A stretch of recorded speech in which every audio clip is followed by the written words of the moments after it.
समस्त भाई भौणी मैंने प्रेस द लॉर्ड जे मसीह के भाई भौणी मैंने आशा करे आपण मैंने बेसी खुशी अच्छा आनंद अच्छा एवं ईश्वर को अनुग्रह द्वारा आशा भरा जीवन को बिताऊ अच्छा देखु आज आम पढ़ा आदि पुस्तक अध्याय 6 पढ़ा देखु काली आम पढ़ी कि परमेश्वर जिते पृथ्वी को देखु जे पृथ्वीर जिते भी लोक मैंने बास करूँ समस्त हृदय माने दुष्टता द्वारा भरी रही अंतरकरण प्रत्येक भावना अविरत मंद मात्र बोली एठारे परमेश्वर देखुअछन तारे जिते परमेश्वर मनुष्य मानक देखुअछन एवं से कौन करुँचे निजे शोक करुँच एवं निजे पस्ताउछंती कि मु कहीं मनुष्य को सृष्टि कली पुणी परमेश्वर कहते कि जहाँ मध्य सृष्टि होइअछि पशु हऊ पक्षी हऊ से समस्त को मु कौन करी लुप्त करी तेबे आज आम देखा 9 रे जहाँ लिखाई नोहंगर वंशावली यही नोह आपणा वर्तमान समयर लोक मानक मध्य धार्मिक और साधु लोक थिले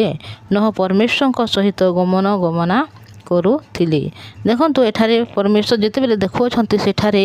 केवल जड़े लोक अच्छी जे कि परमेश्वर को नजर से गोटे साधु लोक परि देखा जाउछि से परमेश्वर को सहित गमनागमन करुअछि नोह सेम हाम और जेफत एही 3 पुत्र को जात कले सही समय पृथ्वी परमेश्वर को साक्षात भ्रष्ट थिला और पृथ्वी दुरात्मर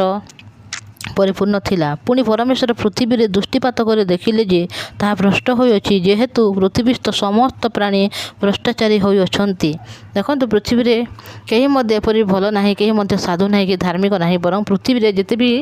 प्राणी अछंती समस्त एठारे भ्रष्टाचारी होइअछंती बोली परमेश्वर देखुअछंती तहु परमेश्वर नोह को कहिले आम गोचर रे समुदाय प्राणी की अंतिम काल उपस्थित हैला जेहेतु सेमानक द्वारा पृथ्वी दुरात्म रे परिपूर्ण होइअछि पुणी देख आमे पृथ्वी सहित से मानक विनष्ट करिबा परमेश्वर आसी कौन कहउछंती नोहंकु कि पृथ्वी रे जेते भी लोक अछंती समस्त जेते प्राणी समस्ते पाप द्वारा भरी अछंती सेथिपई से समस्त को आमे विनष्ट करिबा बोली परमेश्वर एठारे नोहंकु कहउछंती एवं यह कहउछंती कि तुमे गोफरे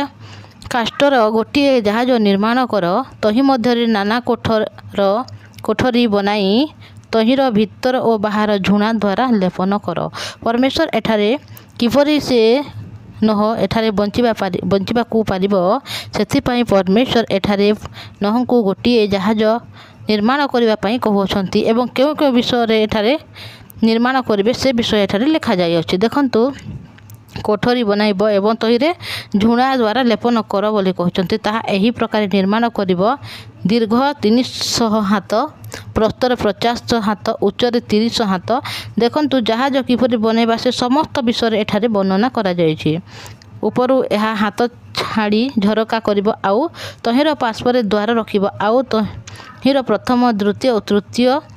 तल बनाइब देखंतु एठारे जेउ जहाज बनाइबा पई परमेश्वर कहउछंती गोफर काष्टरे से समस्त विषय रे परमेश्वर एठारे कोन करा जायछि एठारे वर्णना करा जायछि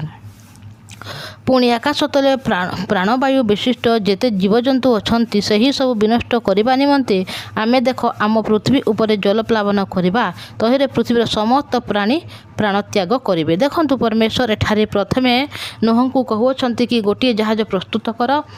जहाजर उच्चता केते तार प्रस्थ केते तार जहाँ भी जहाज निर्माण करने जहाँ मध्य अच्छी से समस्त विषय को एठारे वर्णना करी परमेश्वर करुँच गोटे झरका रखिब केतोटी कोठरी रखिब केतोटी प्रस्थ केते 50 हाथ केते उच्च केते नीच समस्त विषय एठारे कहउछंती एवं से कहउछंती आकाश तले प्राणवायु विशिष्ट जेते जीवजंतु अछंती सही सबु विनष्ट करिबा निमंते आमे देख पृथ्वी उपरे जल प्लावन करिबा तहिरे पृथ्वीर समस्त प्राणी कोन हेबे प्राण त्याग करिवे बोली परमेश्वर नोहंकु कहउछंती मात्र आमे तुम सहित आपणा नियम स्थिर करिबा तहिरे तुमे आपणा पुत्र मानकु ओ भार्या और पुत्रवधू मानकु संगरे घेने जहाजरे प्रवेश करिवो परमेश्वर प्रथमरु आसी एठारे नोह को कहउछंती कि आमे जल प्लावन करी पृथ्वी रे प्रत्येक प्राणी को आमे मारिबा ध्वंस करिबा सेथि द्वारा तुम कोन हेबो जेते भी तुम परिवार मान अछंती पुत्रवधू मोर भार्या एवं तोर पुत्र मानकु समस्त को नै कोन करिवो जहाज रे प्रवेश करिवो पुणी ପ୍ରାଣ ରକ୍ଷାର୍ଥେ ସର୍ବପ୍ରକାର ଜୀବଜନ୍ତୁର ଏକ ଏକ ଦମ୍ପତି ଆପଣା ସଙ୍ଗରେ ଘିନି ଜାହାଜରେ ପ୍ରବେଶ କରିବ। ଦେଖନ୍ତୁ ସେ କେବଳ ମନୁଷ୍ୟଙ୍କୁ କହୁନାହାନ୍ତି କି ତୁମେ ନିଜ ପରିବାର କେବଳ ପ୍ରବେଶ କରିବ ବୋଲି, ବରଂ ଏହା ମଧ୍ୟ ପରମେଶ୍ୱର ଏଠାରେ କହୁଅଛନ୍ତି କି ପୁଣି ଏଇ ଯେ ଜୀବଜନ୍ତୁ ଯାହା ମଧ୍ୟ ଅଛନ୍ତି ସମସ୍ତେ ଜାହାଜରେ ପ୍ରବେଶ କରିବ ଏକ ଦମ୍ପତି ଅନୁସାରେ ବୋଲି ଏଠାରେ କୁହାଯାଇଛି। ସର୍ବପ୍ରକାର ପକ୍ଷୀ ଓ ସର୍ବପ୍ରକାର ପଶୁ ସର୍ବପ୍ରକାରର ଉରଗାମୀ ଜନ୍ତୁ ପ୍ରତ୍ୟେକ ଜାତି ଅନୁସାରେ ଏକ ଏକ ଦମ୍ପତି ଜୀବନ ରକ୍ଷା ସେ ତୁମ ନିକଟକୁ ଆସିବେ। ଏଠାରେ ପରମେଶ୍ୱର ଜୀବଜନ୍ତୁ ଯେତେ ମଧ୍ୟ ସୃଷ୍ଟି କରିଥିଲେ ସେ ସମସ୍ତଙ୍କୁ ପରମେଶ୍ୱର ଗୋଟିଏ ଗୋଟିଏ ଯୋଡ଼ା ଗୋଟିଏ ଗୋଟିଏ ଦମ୍ପତି ଏଠାରେ କ'ଣ କରିବେ ଜାହାଜ ଭିତରକୁ ପ୍ରବେଶ କରାଇବେ ବୋଲି ଏଠାରେ ନୋହଙ୍କୁ ପରମେଶ୍ୱର କହୁଅଛନ୍ତି। ଆଉ ତୁମେ ଆପଣାର ଓ ସେମାନଙ୍କର ଆହାର ନିମନ୍ତେ ସର୍ବପ୍ରକାର ଖାଦ୍ୟ ସାମଗ୍ରୀ ଆଣି ଆପଣା ନିକଟରେ ସଞ୍ଚୟ ରଖିବ। ତହୁଁ ନୋହ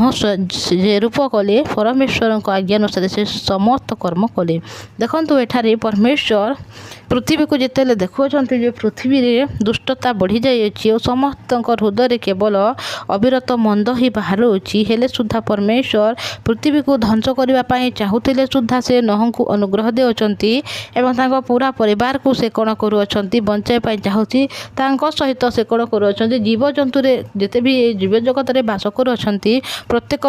ପ୍ରାଣୀମାନଙ୍କ ଭିତରେ ଯେବେ ଜୀବ ହେଉ ଜନ୍ତୁ ହେଉ ପକ୍ଷୀ ହେଉ ପଶୁ ହେଉ ସେ ସମସ୍ତଙ୍କୁ ଗୋଟିଏ ଗୋଟିଏ ଯୋଡ଼ା କ'ଣ କରିବ ଜାହାଜରେ ପ୍ରବେଶ କରାଇବ ବୋଲି କରି ପରମେଶ୍ୱର ଏଠାରେ ନୋହଙ୍କୁ କହୁଅଛନ୍ତି। କାରଣ ସଦାପ୍ରଭୁ ସେ ଦୟାଳୁ ଅଟନ୍ତି ଏବଂ ସେ ପ୍ରେମମୟ ପରମେଶ୍ୱର ଅଟନ୍ତି। ପୃଥିବୀକୁ ପୁରାପୁରି ଭାବେ ସେ ଧ୍ୱଂସ କରିବା ପାଇଁ ଚାହୁଁନାହାନ୍ତି, ବରଂ ସେ ପରମେଶ୍ୱର ଯେ ଜୀବଜଗତକୁ ନିର୍ମାଣ କରିଅଛନ୍ତି ସେ ସମସ୍ତଙ୍କୁ ପୁଣି ଥରେ ଅନୁଗ୍ରହ ଦେବା ପାଇଁ ପରମେଶ୍ୱର ଏଠାରେ ଚାହୁଁଅଛନ୍ତି। ଆଉ ସମସ୍ତଙ୍କ ଜନ୍ତୁମାନଙ୍କୁ ଗୋଟିଏ ଗୋଟିଏ ଯୋଡ଼ା ଗୋଟିଏ ଗୋଟିଏ ଦମ୍ପତି ଅନୁସାରେ ତୁମେ ଜାହାଜ ଭିତରେ ପ୍ରବେଶ କରାଇବ। ଏତିକି ନାହିଁ, ବରଂ ପରମେଶ୍ୱର ନୋହକୁ କହୁଅଛନ୍ତି କି ତୁମମାନଙ୍କ ପାଇଁ ଖାଇବା ପ୍ରାଣୀ ସବୁ ବିଷୟ ତୁମେ ପ୍ରସ୍ତୁତ କରି ସେ ଜାହାଜ ଭିତରକୁ ପ୍ରବେଶ କରାଇବ ବୋଲି ଏଠାରେ ପରମେଶ୍ୱର ନୋହଙ୍କୁ ମଧ୍ୟ କହୁଅଛନ୍ତି। ଦେଖନ୍ତୁ ଭାଇ ଭଉଣୀମାନେ, ମଣିଷ ବହୁତ ପାପୀ ହେଲା। ତା ହୃଦୟରେ ଯେତେ ମଧ୍ୟ ବାହାରୁଛି ସମସ୍ତ ବିଷୟ କେବଳ ମନ୍ଦ ହିଁ ବାହାରୁଅଛି, ହେଲେ ସୁଦ୍ଧା ପରମେଶ୍ୱର ଯେତେବେଳେ ଦେଖୁଅଛନ୍ତି ଓ ତାରେ ଅନୁତାପ କରୁଅଛନ୍ତି ଶୋକ କରୁଅଛନ୍ତି ପୃଥିବୀକୁ ଧ୍ୱଂସ କରିବା ଆଉ ସମସ୍ତ ପ୍ରାଣୀମାନଙ୍କୁ ଆମେ କ'ଣ କରିବା ମାରିବା ବୋଲି କହୁଛନ୍ତି, ହେଲେ ସୁଦ୍ଧା ପରମେଶ୍ୱର ନୋହଙ୍କୁ ଏତେବେଳେ ଅନୁଗ୍ରହ କରୁଅଛନ୍ତି। ନୋହ ଦ୍ୱାରା ତାଙ୍କ ସମସ୍ତ ପରିବାରକୁ ପରମେଶ୍ୱର ଅନୁଗ୍ରହ କରୁଅଛନ୍ତି। ତାହେଲେ ଆମେ ଆଗାମୀ ଦିନରେ ଦେଖିବା କି ପରମେଶ୍ୱର କିପରି କଲେ ଏବଂ ଜଳପ୍ଲାବନ ଦ୍ୱାରା ଯେତେବେଳେ ପୃଥିବୀକୁ ଆମେ ଧ୍ୱଂସ କରିବା ସମସ୍ତଙ୍କ ପ୍ରାଣ ତ୍ୟାଗ କରାଇବା ବୋଲି କହୁଛନ୍ତି, ଜଳ ଦ୍ୱାରା କିପରି କଲେ ପରମେଶ୍ୱର ସେ ସମସ୍ତ ବିଷୟ ଆମେ ଆଗାମୀ ଦିନରେ ଦେଖିବା। ଦେଖନ୍ତୁ ଯେତେବେଳେ ପରମେଶ୍ୱର ଅନୁଗ୍ରହ କରି କ'ଣ କରିଥିଲେ ସାରା ପୃଥିବୀକୁ ସୃଷ୍ଟି କରି ମଣିଷମାନଙ୍କୁ ମଧ୍ୟ ସୃଷ୍ଟି କଲେ, କିନ୍ତୁ ମଣିଷ ଯେତେବେଳେ ବୃକ୍ଷର ଫଳକୁ ଖାଇ ସେ ପାପ କଲା ପରମେଶ୍ୱରଙ୍କ ଆଜ୍ଞାକୁ ଉଲ୍ଲଙ୍ଘନ କରି ପରମେଶ୍ୱରଙ୍କ ସହିତ ସେ ଯେତେବେଳେ ଗୋଟିଏ ସହିତ ବାସ କରୁଥିଲା ସେ ପରମେଶ୍ୱରଙ୍କ ଠାରୁ କ'ଣ ହେଲା ବିଚ୍ଛିନ୍ନ ହେଲା, ଯାହାଦ୍ୱାରା ସେ ପାପରେ ପଡ଼ି କେବଳ ପାପ ହିଁ କଲା, ଯାହାଦ୍ୱାରା ମଣିଷର ସମସ୍ତ ପାପ ଏତେ ବଢ଼ିଗଲା ଯେ ସେ ଯେତେବେଳେ ଆଦମ ଓ ହବାଙ୍କର ଦୁଇଟି ପୁତ୍ର ଜାତ ହେଲେ କେନ୍ ଓ ହେବଲ ବୋଲି, ସେ କେନ୍ଟି କ'ଣ କରିଅଛି ନିଜର ସାନ ଭାଇକୁ ସେ କ'ଣ କରିଲା ସେ ମାରିଦେଲା। କିନ୍ତୁ ଯେତେବେଳେ ପୃଥିବୀରେ ଆଉ ବି ଲୋକମାନେ ଆଉ ବି ବଂଶମାନେ ସବୁ ଯେତେବେଳେ ବଢ଼ିଗଲା ମନୁଷ୍ୟମାନଙ୍କର ସଂଖ୍ୟା ବହୁତ ବଢ଼ିବାକୁ ଯେତେବେଳେ ଲାଗିଲା ସେତେବେଳେ ପୃଥିବୀରେ ପାପ ମଧ୍ୟ ବଢ଼ିବାକୁ ଲାଗିଲା ଓ ପରମେଶ୍ୱର ଯେତେବେଳେ ପୃଥିବୀକୁ ଦେଖିଲେ ଅନୁତାପ କଲେ ଏବଂ ପୃଥିବୀକୁ ଧ୍ୱଂସ କରିବା ପାଇଁ ଚାହିଁଲେ, ହେଲେ ସୁଦ୍ଧା ପରମେଶ୍ୱର ସମସ୍ତଙ୍କୁ ଧ୍ୱଂସ କରି ଗୋଟିଏ ଯେଉଁ ନୋହ ଅଛି ନୋହକୁ କେବଳ ଏଠାରେ ପରମେଶ୍ୱର ବଞ୍ଚାଇବା ପାଇଁ ଚାହୁଁଅଛନ୍ତି। ପୁଣି ତାଙ୍କ ସହିତ ଜୀବଜନ୍ତୁର ପ୍ରତ୍ୟେକ ଗୋଟିଏ ଗୋଟିଏ ଯୋଡ଼ା ମାନଙ୍କୁ ମଧ୍ୟ ବଞ୍ଚାଇବା ପାଇଁ ଚାହୁଁଛନ୍ତି। ତାହା ଏହା ଅଟେ ପରମେଶ୍ୱରଙ୍କ ଅନୁଗ୍ରହ ଯେ ନୋହ ଏଠାରେ ପାଇଅଛନ୍ତି। ତେଣୁ ଦେଖନ୍ତୁ ଆଜି ଆମେ ଏତିକି ଦେଖିବା, ଆଗାମୀ ଦିନରେ ଆଉ ମଧ୍ୟ ଆମେ ଦେଖିବା କି ପରମେଶ୍ୱର କିପରି ଜଳପ୍ଲାବନ କରି ଏହି ପୃଥିବୀକୁ କିପରି ଧ୍ୱଂସ କଲେ। ପୁଣି ନୋହ ପରିବାର ଓ ଯେଉଁ ଜୀବଜନ୍ତୁ ମଧ୍ୟ ଜାହାଜରେ ପ୍ରବେଶ କରିବା ପାଇଁ ପରମେଶ୍ୱର କହିଥିଲେ ସେ ସମସ୍ତ ବିଷୟ କ'ଣ ହେଇଛି ଆଗକୁ ଆମେ ଦେଖିବା। ଆସନ୍ତୁ ଆମେ ପ୍ରାର୍ଥନା କରିବା। ଧନ୍ୟବାଦ ଧନ୍ୟବାଦ ପବିତ୍ର ପରମେଶ୍ୱର ପିତା, ଧନ୍ୟବାଦ ଦେଉଛି ପ୍ରଭୁ, ଦୟାକରି ଅଛ ଅନୁଗ୍ରହ ଦେଲ ପ୍ରଭୁ। ପୁଣି ପବିତ୍ର ପରମେଶ୍ୱର ପିତା ତୁମର ଜୀବନ୍ତ ବାକ୍ୟକୁ ପିତା ପରମେଶ୍ୱର ଆଜି ଆମକୁ ଏପରି ଜଣାଇଲ ପ୍ରଭୁ। ହଁ ପିତା ତୁମେ ସାରା ଜଗତକୁ ଧ୍ୱଂସ କରିବା ବୋଲି କହିଲ, ହେଲେ ସୁଦ୍ଧା ପ୍ରଭୁ ତୁମକ ଯେଉଁ ନଜରରେ ପିତା ପରମେଶ୍ୱର ତୁମେ ନୋହକୁ ପିତା ପରମେଶ୍ୱର ତୁମେ ଧାର୍ମିକ ହିସାବରେ ଦେଖି ତାକୁ ଅନୁଗ୍ରହ କରିଛ, ତାଦ୍ୱାରା ପିତା ପରମେଶ୍ୱର ସାରା ଜୀବଜଗତର ଗୋଟିଏ ଗୋଟିଏ ଯୋଡ଼ା ଜନ୍ତୁକୁ ମଧ୍ୟ ତୁମେ ଏଠାରେ ପିତା ବଞ୍ଚାଇବା ପାଇଁ ଆଶୀର୍ବାଦ କରିଅଛ ପ୍ରଭୁ। ପବିତ୍ର ପରମେଶ୍ୱର ପିତା ତୁମେ ଦୟାଳୁ ଅଟ ପ୍ରଭୁ, ତୁମେ ପ୍ରେମମୟ परमेश्वर अट आम जो भाई भौणी मैंने अच्छा पिता वाक्य को शुणुंट समस्त को दया आशीर्वाद कर प्रभु। हाँ पिता परमेश्वर आम मनीष अविरत मंद हेले सुधा पिता तुम्हें प्रेम कर परमेश्वर अट और तुम्हें प्रेम कर प्रभु से धन्यवाद दूची। ये वाक्य को शुणुवा भाई भौणी मैंने तुम से पवित्र हाथ में दूची बापा समस्त को दया करुणा कर परिवार प्रत्येक समस्या को प्रत्येक रोग प्रत्येक दुख प्रत्येक परिस्थिति एम पिता परमेश्वर तुम्हें पिता परमेश्वर तुम्हें छड़े रख बोले अनुग्रह को मांगुची प्रभु। एम जो मैंने रोग अच्छा दुखरे अच्छा पीड़ार अच्छा समस्त को तुम्हें पिता परमेश्वर आशीर्वाद कर और से सब विषय से मुक्त कर। एम चाकरी क्षेत्र में बिजनेस क्षेत्र में हो पढ़ाई क्षेत्र में सब विषय पिता एम तुम्हें आशीर्वाद कर समस्त कार्य मान सफल कर। पवित्र परमेश्वर पिता मो प्रार्थना शुणी तुम्हारे महानाम को धन्यवाद दे प्रार्थना प्रभु यीशु कृष्ण नाम मांगुअछि आमीन। समस्त को जय मसीह की प्रेस दल थैंक यू भाई भौणी मैंने।